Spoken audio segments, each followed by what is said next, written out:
Comme nous, vous êtes accro à Netflix, vous vibrez au son du To Doom, mais vous ne savez pas toujours quoi regarder? Pas de panique, Télé Loisirs fait le tri et promet d'être votre phare dans la nuit. Bonjour à tous et merci d'écouter To Doom, le podcast de la rédaction de Télé Loisirs consacré à Netflix. Je suis Émilie Meunier et pour ce nouvel épisode, on va s'intéresser aux meilleurs programmes à regarder en couple, avec votre moitié, votre ex ou votre futur. En bref, des séries, films ou documentaires qui vous mettront d'accord à coup sûr, car nous, on est pour la paix des ménages.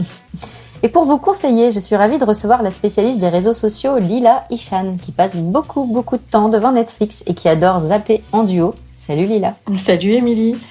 Et oui, j'ai deux passions, les réseaux sociaux et Netflix. Bon, en vrai, j'en ai pas que deux, mais celles-ci, elles sont dans mon top.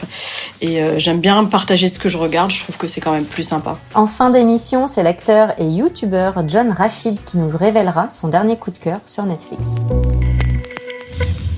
Pour commencer, place à la nouveauté de la semaine, le film Malcolm et Marie, disponible ce 5 février sur Netflix. Alors on switch en noir et blanc pour ce film et on savoure ce huis clos où un cinéaste, un poil mégalo, il faut le dire, et sa petite amie carrément torturée, se disent leurs 4 vérités à leur domicile après la première d'un film. Tu veux que je te dise, Malcolm? J'ai l'impression qu'une fois que tu sais qu'une personne est là pour toi, qu'elle t'aime, tu penses plus vraiment à elle. C'est seulement quand t'es sur le point de la perdre que tu recommences à t'y intéresser. Bah alors c'est quoi, Marie? Qu'est-ce que tu veux? Ah ouais? Tu veux aller par là? Ouais. Très bien. On vous rassure tout d'abord, c'est pas parce que vous allez regarder ce film en couple que vous risquez de vous engueuler autant que les deux personnages. Franchement, à ce niveau-là, c'est presque de la torture. Lila, toi qui attendais ce film avec impatience, notamment pour ses acteurs, as-tu été emballée? Alors oui, il était dans ma liste de films à voir. Alors emballée, je sais pas si je peux dire ça, mais je me suis laissée prendre par cette histoire de couple. Après, le huis clos, il est quand même très anxiogène, et je trouve que le noir et blanc, ça accentue un peu ce côté. Clairement, vaut mieux être de bonne humeur quand tu le regardes quand même. Je sais pas pour toi, mais... Oui, sur un bon mood, surtout avec la personne avec qui tu regardes aussi. C'est ça. Et après, oui, comme tu disais, j'attendais ces deux acteurs et j'ai pas été déçue. Le jeu des acteurs est excellent. Après, moi, le gros plus, clairement, c'est Zendaya. Je la trouve captivante. Enfin, elle excelle dans ce film. Ces changements d'humeur sont hyper bien joués. C'est pour ça que c'est difficile de dire est-ce que j'ai été hyper emballée ou pas. Pas emballée parce que des fois il y a un côté dérangeant tellement on entre dans leur intimité. Il y a à la fois beaucoup d'amour mais aussi beaucoup de douleur et c'est difficile de dire qu'on a adoré ça en fait. Après la réussite de ce film, c'est de nous faire sentir les émotions par lesquelles passent les personnages. C'est hyper bien réalisé, même s'il y a des petits moments contemplatifs. Alors toi je crois qu'Émilie t'aurais aimé un peu plus de moments contemplatifs. Moi, le peu qu'il y a eu, ça m'ennuie en fait. Ces arrêts sur image, ces moments d'attente. Peut-être que ça m'angoissait même. Je voulais que ça aille plus vite. Ouais, moi, justement, c'est l'inverse. En effet, comme tu dis, j'ai trouvé ça hyper bavard. Ça m'a un peu épuisée. J'étais un peu lessivée en fait. J'avais envie qu'ils se taisent et de les voir un petit peu plus, au pire, se regarder dans le blanc des yeux. Mais toi, il y a un truc que tu as vraiment beaucoup aimé et je crois que c'est un rapport avec le son. Oui, la musique fait partie intégrante en fait du scénario. Chaque titre a été choisi et diffusé pour un sens précis. D'ailleurs, je trouve ça assez brillant. L'entrée du couple dans l'appart est sur un bon mood avec un son de James Brown. Et en fait, chaque moment de pause après enverra un message par rapport à la chanson qui est diffusée, et notamment à la fin avec un morceau d'Outkast qui permettra de comprendre la fin. Je sais pas toi Lila, mais moi je l'ai regardé avec mon mec, ce film, pour coller à la thématique. Et ça nous a autant plu que parfois ennuyé. Comme tu dis, les acteurs, ils sont incroyables. Dans Zendaya, on l'adore. Et en plus, là, elle est de nouveau dirigée par Sam Levinson, le créateur d'Euphoria. Forcément, ça, c'est un vrai gage de qualité. Et aussi, on retrouve aussi John David Washington, le héros de Tenet, qui est lui aussi absolument dingue. Sur le jeu de ce couple en crise, il y a vraiment rien à dire. C'est fluide. Et il y a pas mal de moments où on sent qu'il y a de l'impro. Et d'ailleurs, il y a un truc à savoir sur ce film, c'est qu'il a été tourné en seulement 2 semaines pendant le confinement aux États-Unis. Donc, c'est quand même un sacré petit exploit. Mais comme ce que je te disais tout à l'heure, ça aurait mérité de plus de moments un peu de tu. Je comprends totalement et j'adhère au côté du jeu du chat et de la souris de ce duo dans cette immense villa. Le fait que chaque mot de travers peut rapidement relancer l'engueulade, ça, on l'a tous vécu dans l'intimité. Mais franchement, on peut pas dire qu'on arrive à s'identifier. Leurs problèmes sont peut-être un peu trop loin des problèmes d'un couple, entre guillemets, lambda. Je te rejoins, Émilie, sur le fait qu'on s'identifie pas à ce couple, ce qui donne d'ailleurs un petit peu un côté voyeur quand on regarde le film. Par contre, sur les engueulades, le fait de blesser l'autre ou d'être blessé, tu le dis justement, on l'a tous déjà vécu. Mais c'est en ça, perso, moi, que je me suis identifiée. Donc finalement, on s'identifie peut-être pas au côté, en effet, de l'amour, c'est pas nos voisins, quoi, clairement. Ah bah non, ça c'est sûr. Si j'avais un voisin aussi canon. Voilà, mais par contre, la force, je pense, du film, c'est de s'identifier par rapport aux sentiments, par rapport à comment on s'engueule dans un couple. Et c'est là où je pense qu'il rattrape aussi certainement le public. Et après, Malcolm et Marie, en fait, c'est à l'image de l'amour. C'est parfois décevant, mais surtout passionnant.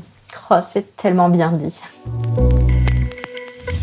Parce que binger, c'est plus amusant en couple. Lila, tu as une première recommandation pour nos auditeurs et il s'agit de la série Suits, Avocat sur mesure, l'histoire d'un avocat new-yorkais et de son drôle d'assistant qui a certes beaucoup de qualités, mais absolument aucun diplôme. Un duo mal assorti qui jongle entre mensonges et véritable amitié. Désolé, mais si vous voulez me battre, il va falloir me défier autre chose. Comment retenez-vous tout ça? Je vous l'ai déjà dit, j'aime lire. Et quand je lis quelque chose, je l'assimile. Et une fois que je l'ai assimilé, je peux plus l'oublier. Et pourquoi le barreau? J'avais parié avec un abruti que je pouvais l'avoir sans aller en fac de droit. C'est une série vraiment cool à regarder à deux. Les personnages sont captivants, on s'attache vraiment à cette équipe d'avocats.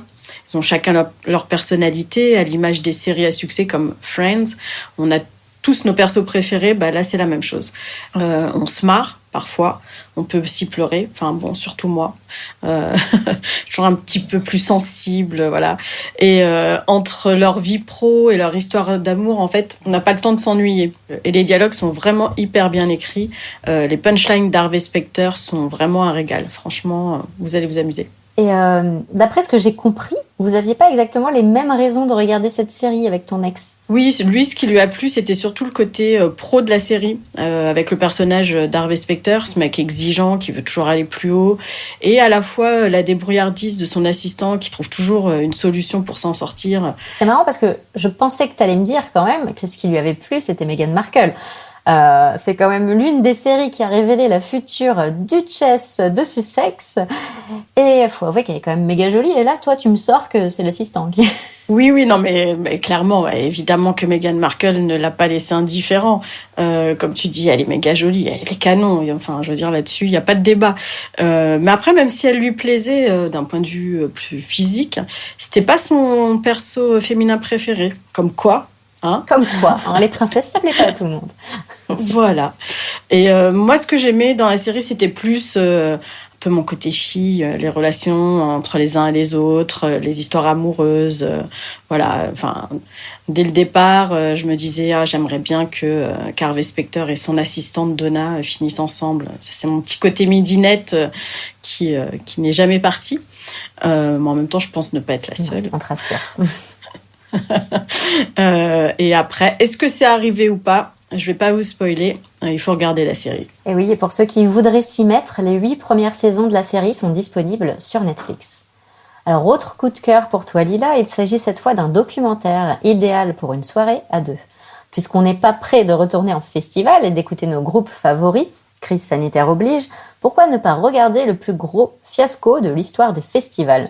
Tu conseilles justement le documentaire Fire, le meilleur festival qui n'a jamais eu lieu, sur, comme son titre l'indique, un festival très ambitieux, très luxe et fondé vraiment sur un imaginaire, une esthétique très Instagram, censé se dérouler sur une île, avec une nuée de top modèles et les plus grosses stars de la chanson, mais surtout, vous l'aurez compris, un festival sous forme de fantasme, un peu trop beau pour être vrai. Oh my God. Moi, je suis une vraie fan de concerts et là, clairement, je suis en manque. Ça commence vraiment à être très, très, très, très long. J'allais en moyenne au moins une fois par mois en concert, donc vous pouvez imaginer à quel point le temps me paraît long. Et donc, on a regardé d'ailleurs ce documentaire pendant le premier confinement et on a adoré. Franchement, on a halluciné. L'immersion dans la création d'un festival de rêve, de voir à quel point l'organisateur fonce droit dans le mur avec tant d'aplomb. Enfin, ça paraît surréaliste en fait. Et puis on regarde et on voit les témoignages et on se dit ah ouais, mais vraiment en fait les gens n'y croyaient pas, mais ils continuaient à y aller parce que lui en fait il les emmenait. Donc à chaque échec, il réussissait à embarquer ses équipes et on se disait mais comment c'est possible? On s'interrogeait, on en discutait. Enfin, vraiment, il faut le voir pour le croire. On me l'aurait raconté, perso, j'aurais pas cru. Et de voir qu'en plus, après cet énorme échec, le type arrive à recréer des nouveaux business. Enfin, c'est assez dingue. Et finalement, au-delà de l'histoire de ce festival, ce qui est hyper intéressant, c'est de découvrir ce type, là, Billy McFarland. Oui, ce type, comme tu dis, c'est un homme d'affaires américain, condamné depuis, je vous rassure, pour escroquerie et à 6 ans de prison. Mais alors ce mec, en effet, il sait pas s'arrêter et toujours pas s'arrêter d'ailleurs parce que depuis sa cellule, il a voulu lancer la saison 2, l'édition 2 de ce festival frauduleux et il a même sorti son podcast. En bref, un acharné, ouais. Alors pour clore cette sélection, un peu de romance, car oui, on ne pouvait pas parler de programme à regarder en couple quand même, sans un peu d'amour, hein. Dans Le Secret, tous les rêves sont permis, où Katie Holmes joue une mère de famille dans la mouise depuis le décès de son mari, tu as trouvé le programme parfait pour se faire une toile en duo et à domicile. Pourquoi il nous arrive toujours des catastrophes ? Faut croire qu'on n'a pas de chance. Ouais, c'est une très belle histoire à regarder à deux, en fait. Puis, on peut le dire, quel plaisir de retrouver Katie Holmes. Vous avez manqué quand même. Oui, elle nous manque. Et après, au-delà du film en lui-même, ce qu'on a aimé, c'est tout le concept autour de la loi de l'attraction. En fait, qui est de se dire que si tu penses que des choses négatives vont t'arriver, elles arrivent. Et inversement, si tes pensées sont positives, tu attireras le positif. Et en fait, même si l'histoire, elle est super triste, ce professeur qui débarque dans la vie de cette mère de famille veuve et qui hésite à lui remettre un message qui pourrait lui changer la vie, il est tellement plein de bienveillance. Enfin, c'est beau, quoi. Enfin, d'avoir des gens qui ont autant de positivité. Donc franchement, tu vois pas le temps passer. Le film, il se regarde hyper facilement. Tu passes un bon moment et pour le coup, tu déconnectes vraiment. Et en cette période, se dire que tous les rêves sont permis, ça fait du bien quand même. Pour résumer, si on veut regarder Netflix en couple, mais sans se disputer sur le programme, on regarde la nouveauté Malcolm et Marie, car ça promet de provoquer de belles discussions avec votre moitié. On regarde aussi la série Suits, Avocat sur mesure, le documentaire Fire, le meilleur festival qui n'a jamais eu lieu, et le film Le Secret, tous les rêves sont permis. Place maintenant à notre guest, John Rachid, qu'on a vu au casting de Taxi 5, Jusqu'ici tout va bien, Le Bureau des légendes ou encore Shérif, et qui a sorti fin 2020 le 3e tome de sa BD Comme on peut, dans laquelle il parle de son enfance en foyer, vous dévoile quelle est sa série chouchoute sur Netflix. Alors, Cobra Kai sur Netflix. Cobra Kai, c'est la suite de Karate Kid. Et je crois qu'on n'a jamais fait mieux en termes de suite et de développement des personnages. On reprend les persos qu'on connaît, Daniel Larusso et Johnny, qu'on avait dans Karate Kid. Et on voit leur vie, ce qu'ils sont devenus 30 ans après. Et en termes d'histoire, de développement de personnages, de comment ils ont tourné le truc, on s'attend à un truc et puis il y a l'inverse qui arrive. Je trouve que c'est dingue. Après faut avoir adoré dans les années 90 Karate Kid. Moi j'ai pas arrêté de le regarder et je trouve que c'est une suite mais tellement parfaite pour les gens de ma génération. Donc Cobra Kai sur Netflix, c'est une tuerie. C'est la dernière tuerie que j'ai regardée. Voilà, c'est déjà fini. On revient dès la semaine prochaine avec un nouvel épisode qui sera cette fois consacré au 3e volet d'À tous les garçons que j'ai aimés et aux meilleures romances adolescentes. En attendant, je vous souhaite une très bonne semaine. N'hésitez pas à liker, à commenter, bref, à nous donner votre avis sur ce podcast. Lila, merci encore d'avoir accepté l'invitation. C'était vraiment chouette. Salut. Merci à toi, Émilie, pour l'invitation. C'était vraiment un plaisir. Vous pouvez retrouver ce podcast sur AudioNow, Deezer, Spotify, Apple Podcasts et sur toutes les plateformes de podcast.